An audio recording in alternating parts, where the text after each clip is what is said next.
नमस्कार दर्शक बंधु मु प्रदीप आज आपको स्वागत करुँच आम न्यू यूट्यूब चैनल जहाँ हूँ ऑलराउंडर टीवी ओडिया आपको सब्सक्राइब करने को जमा भूलें कारण आम वीडियो पूर्व अपलोड हो सारी गोटे वीडियो श्रीमद भागवत गीतार पार्ट 1 अपलोड हो सारी पार्ट 2 अपलोड होती जो पूर्व अध्याय आम देखते श्रीमद भागवत गीतार श्लोक 1 नंबर 2 नंबर 3 नंबर श्लोकर अर्थ और तार व्याख्या वर्णना करते पूर्व एपिसोड्रे आज एपिसोड आम आरंभ कर व्याख्या श्लोक 4 5 6 7 व्याख्या करवा चलते डेरी नक भिडियो को स्टार्ट करवा। व्यासदेव कृत श्रीमद भगवत गीता ये गीता विषय में आपको पूर्वर ज्ञान जन सारी एवं चलतु किछि ज्ञान आउ थे मन पकई दूची गीता विषय। गीता गीता होची एमिति एक जिनिस जहाँ मनुष्यर मन प्रफुल्ल रखा सह मनुष्यर चिंताधारा को बदलाई दे थाए।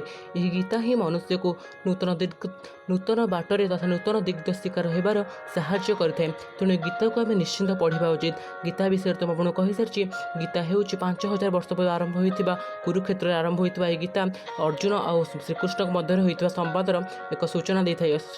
भगवान श्रीकृष्ण और अर्जुन यह विषय जहाँ कि भी श्रीकृष्ण अर्जुन को शुणाई आम चलते शुणी ना तेज चलतु आरंभ करवा आम ऑलराउंडर टीवी ओडियार गीतार श्लोक नंबर 4 तो चलतु आरंभ करवा।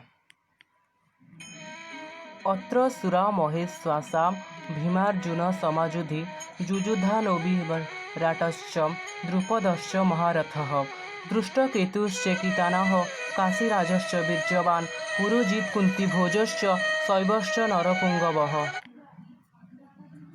अर्थात होउछि भीम अर्जुन का सदृश बलशाली जुजुधान विराट और द्रुपदादि रही अछंती। एतद् व्यतीत धृष्टकेतु चेकितान धैर्यवंत काशीराज पुरुजित कुंतीभोज नरश्रेष्ठ शैवादि वीर माने अवस्थापित होई अछंती। यह थिला श्लोक 4 5 अर्थ। जानिबा श्लोक 6 7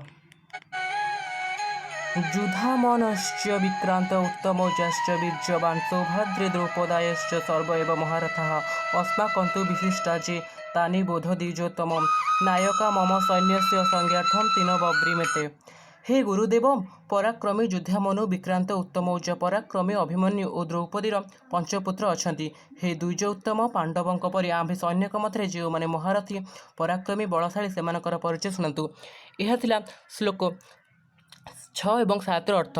जदि आम भिडियोटी आपको भल लगी है निश्चिंत लाइक करेंगे शेयर करेंगे कमेंट करेंगे सब्सक्राइब करेंगे और निश्चिंत भाव सब्सक्राइब करेंगे आम ऑलराउंडर टीवी ओडिया को भूलिए नहीं सब्सक्राइब करने को। रही नमस्कार नेक्स्ट वीडियो रे।